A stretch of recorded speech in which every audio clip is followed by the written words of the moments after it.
Rockeyez would like to welcome Jesse Damon. Hey, man, what's up? What's going on? Hey, how you doing, Brian? It's great to be with you. Been talking so much lately about Temptation, the Garden of Eve. It's become like a book in my head. Well, you must be excited when, AOR Heaven, went to number one, sales for, I guess. Absolutely. Yeah, I had to post that. I am proud of it, and it's a good feeling. Doesn't happen all the time. So, I had great people surrounding me playing on this, and they're my buddies, and I couldn't have asked for a better lineup. So I think, it worked out really well this time. I had a really good feeling about the songs when I was writing them, and the way it turned out, and the production end. Paul just did his touch and put his touch on it and did a stellar job. So I mean, you basically got an all-star lineup there. I agree. I've known Paul for a long time and have worked with him, and I know his abilities. He's been my mentor really for the last 25 years, and I've learned from him in the studio. He has shown me in his own artistry, and it went from him helping me how to write songs to us co-writing songs. Wow. And now, what I did with this album is I would write songs and then I would bring them into the studio.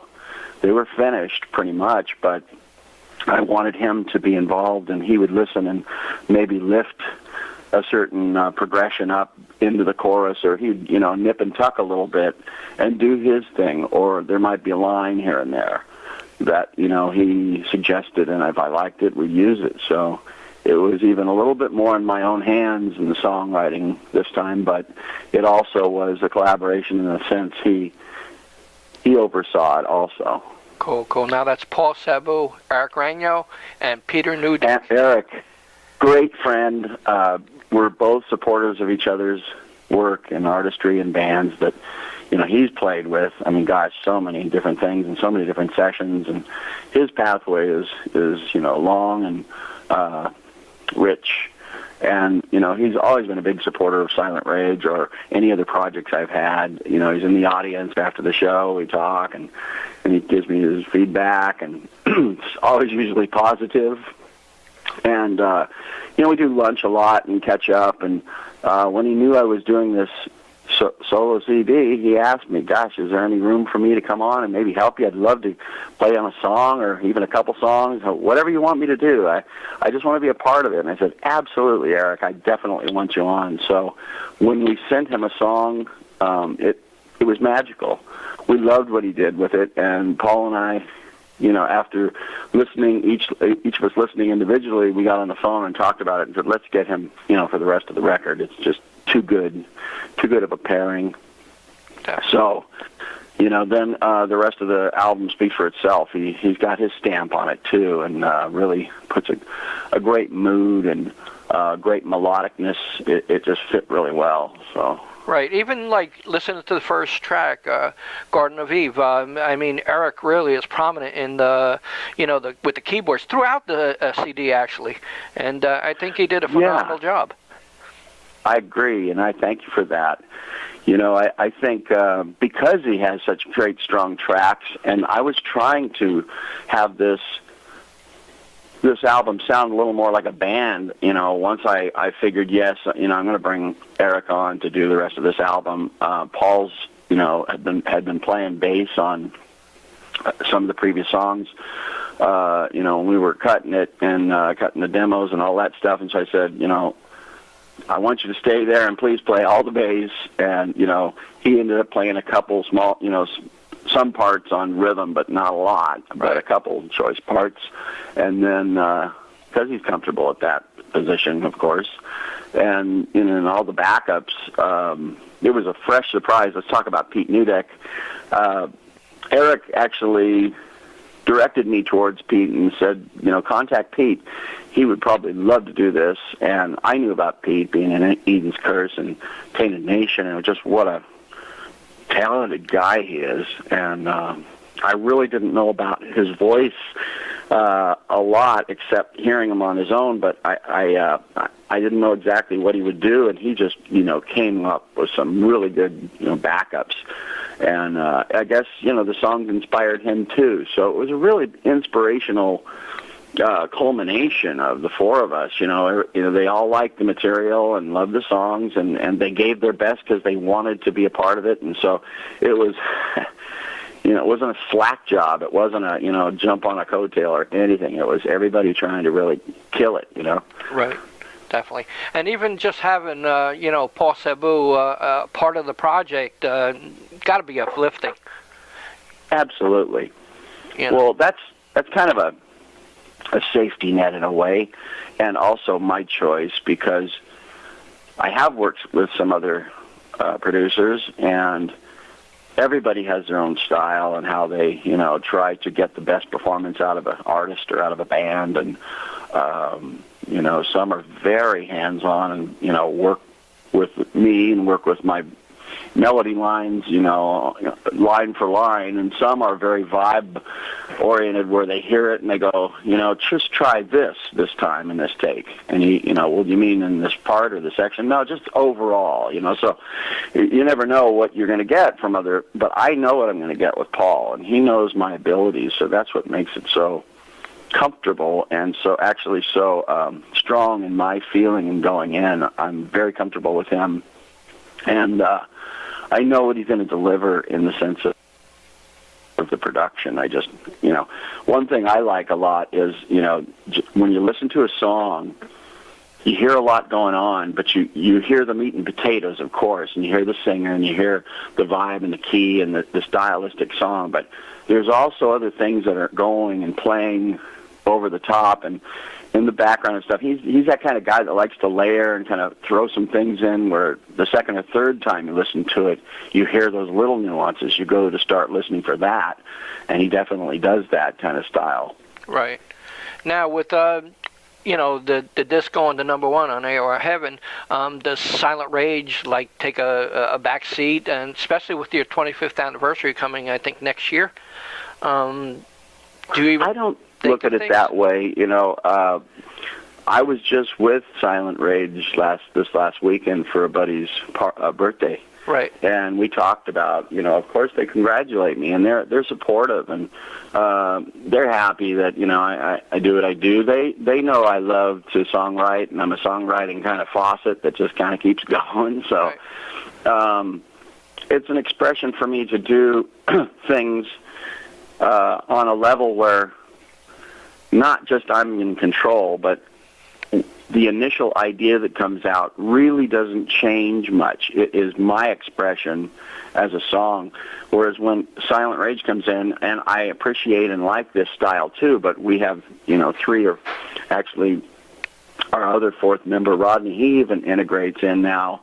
So we've got a band talking about, trying to put together everybody's touch on a song. And sometimes, I'll bring in a full song finished, and it really turns into something else, but it's turning into something that's a collaboration. So I have to not say live with it, but I have to let it grow on me, and then it usually ends up being pretty cool, because I realize this is one of the buds in my band who, he gave his heart for this part of the song. So anyway, getting back to Silent Rage, no, we are not letting Silent Rage take a back seat. Coming up next year, we are talking about what we're going to do. We're just about to have a sit-down, big meeting. They know I've been very busy the last few months launching and doing press and a lot of interviews and some appearances. I already a few weeks back at Rock and Brews, Gina and Paul's new restaurant here in L.A. in the beach area.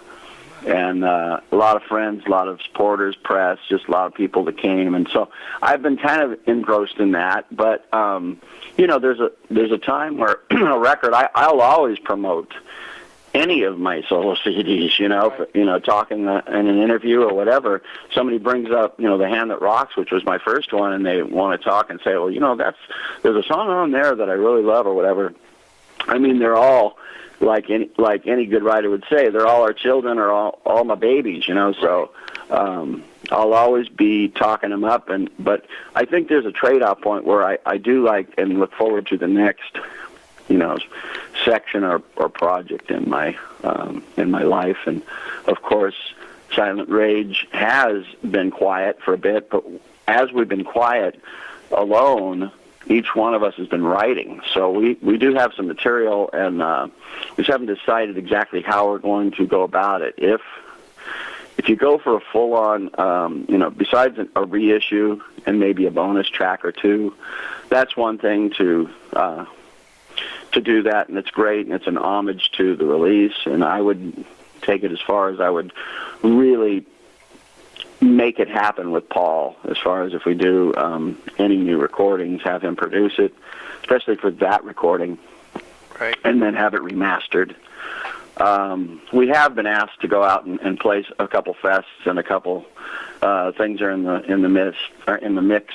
But as far as maybe a new studio album, we're a little far from that right now because once you leak that, or once there's a lot that goes into the scheduling of a band, and everybody's time to get together to do this, and it's songwriting, then it's pre-production, then it's going in and recording it, and everything to do with it. It is a lot, and then the commitment to go out and support it. So right. I was looking at your discography on your website and stuff, and I mean, you have some great releases, and I mean, on and on. Just looking at what you did is phenomenal. Working with Gene Simmons, doing Kiss songs, and doing your own stuff, and I'm sure a family and everything else. So basically, how do you have time to separate everything? Well, it's difficult, and I have to say, being a husband, it definitely that takes the forefront, and that takes the most of my time because, I'm happy. I've been married 22 years, and I love my wife, Lily, and she's a great gal. She loves music.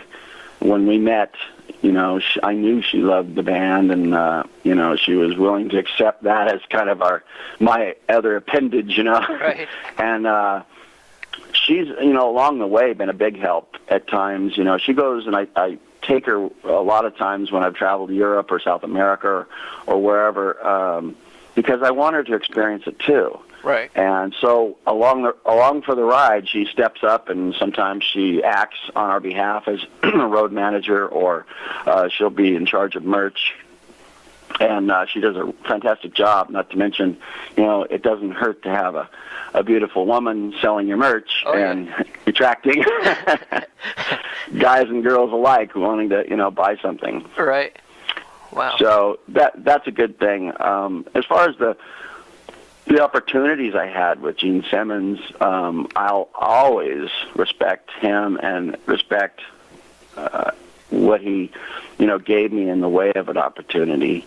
And I would just say to anybody else, if they ever are in the, in a similar shoes that I wore, working with somebody who's not only a legend and famous, but, can actually maybe help your own career and put you somewhere, or you have to step up and you have to deliver the goods. You have to be ready. One thing for me is I have a lot of riffs in my head. I have a lot of music going on in a lot of different genres. That's because I like to listen to a lot of different genres. In the rock field, I of course love melodic rock. I love metal, and I also love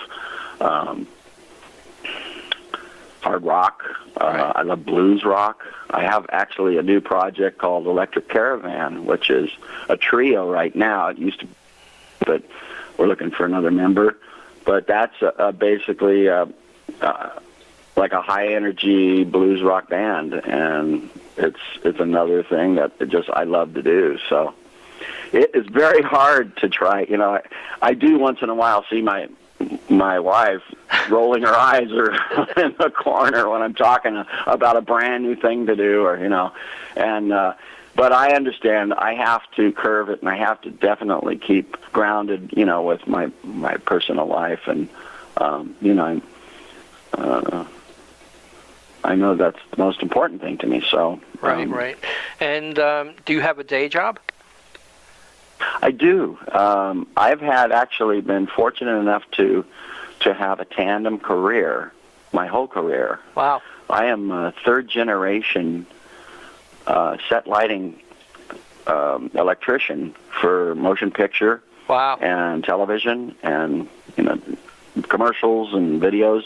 And my grandfather did it, and then my grandfather got my dad into it, and I got him in the business here in Hollywood, and then my dad helped me get in. So I've held a card with IATSE, and I've worked on everything from features to television sitcoms to now I'm actually working with Disney Productions, and one thing that's very special to me is giving back what I have been taught and what I've picked up from, my not only peers but people I look up to, such as Paul and Gene and Bob Ezrin and Kevin Beamish and a lot of producers I've worked with.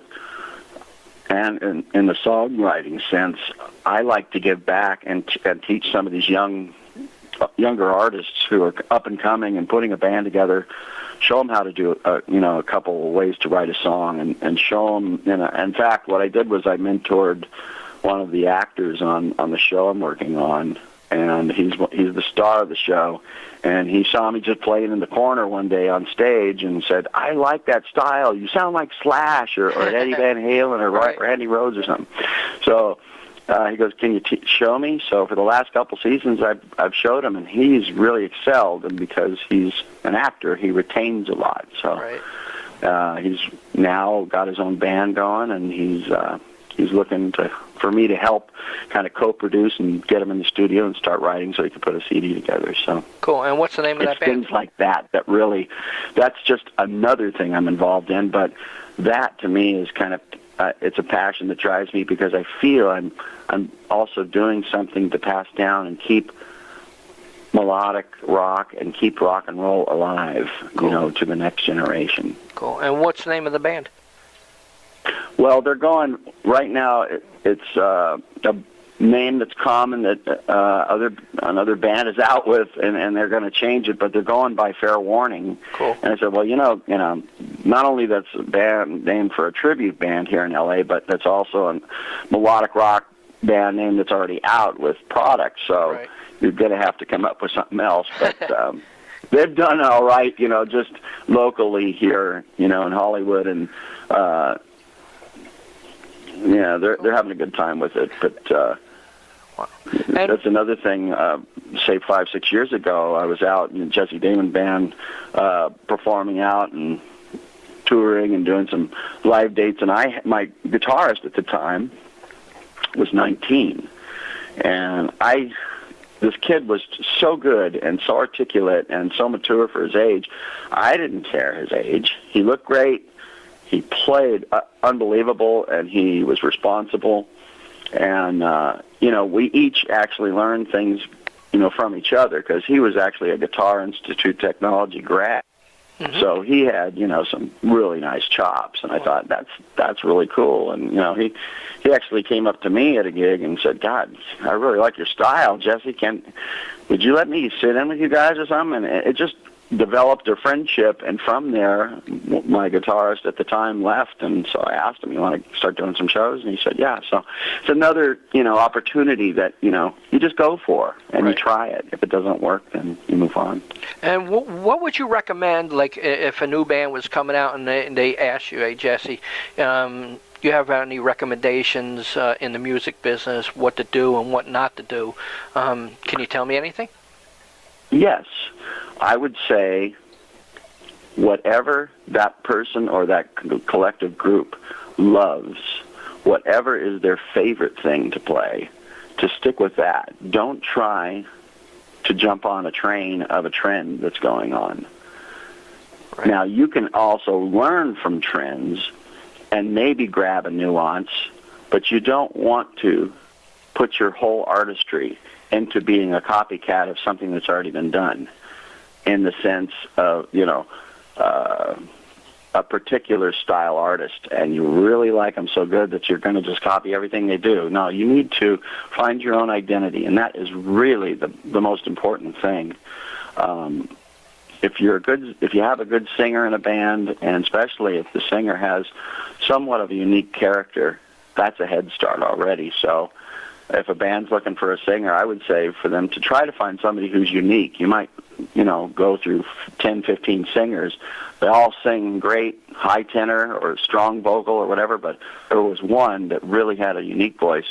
You might want to try him out, because that's what's going to stand out, and that's what's going to actually open doors and tickle other people. And as far as the industry people that can take you farther, that's what they're looking for too, because they don't want to keep putting out the same thing. They want to find a new thing. They want to find the variety. So.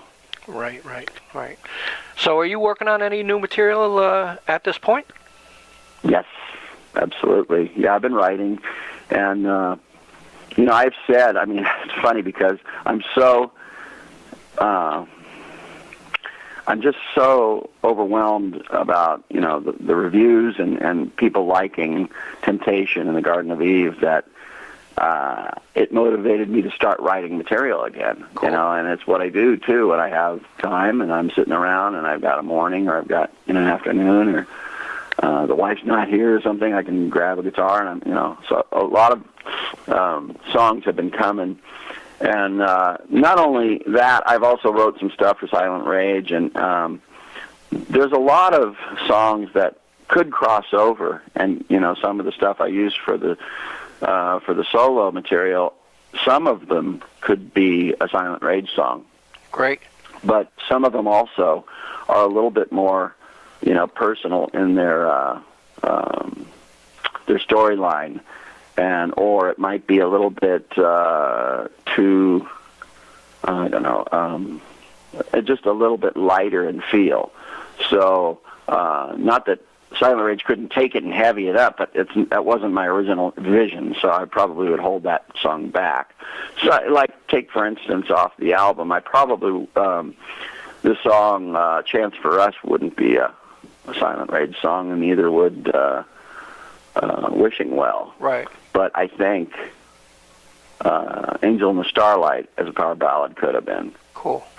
A song like Let It Rock could have been a good Silent Rage song. Cool. Cool. Even The Garden of Eve could have been a Silent Rage song. But, at the time I was writing to try to, get a great solo CD going, and that was my vision, so... Cool. Well, go ahead. Oh, I was going to say every set of projects brings, a new set of issues and things to deal with, and scheduling and creativity, and so it all kind of comes back. I never worry about it. Silent Rage is going to be around, and we're going to keep continuing. Just like I want to continue, to write and release albums. It is an investment too. It's an investment of time. It's an investment of, your wits and your creative energy. But it's also a monetary investment. So that's why we can't pump them out every year. Right. Cool. Well, congratulations on Temptation and the Garden of Eve, and excellent album. Hopefully everybody supports it, and I guess they apparently are if you are number one. Would you like to say anything to the fans out there? Well, of course. I'd like to say thank you very much, Brian, and everybody at Rockeyez. To all you fans who've supported me, I owe my gratitude to you, and I do it all for you. Cool. Thanks very much, man. Thank you very much. I appreciate it. Yeah, thank you so much, Brian. It's a pleasure, and I hope to talk to you down the road, too. Cool.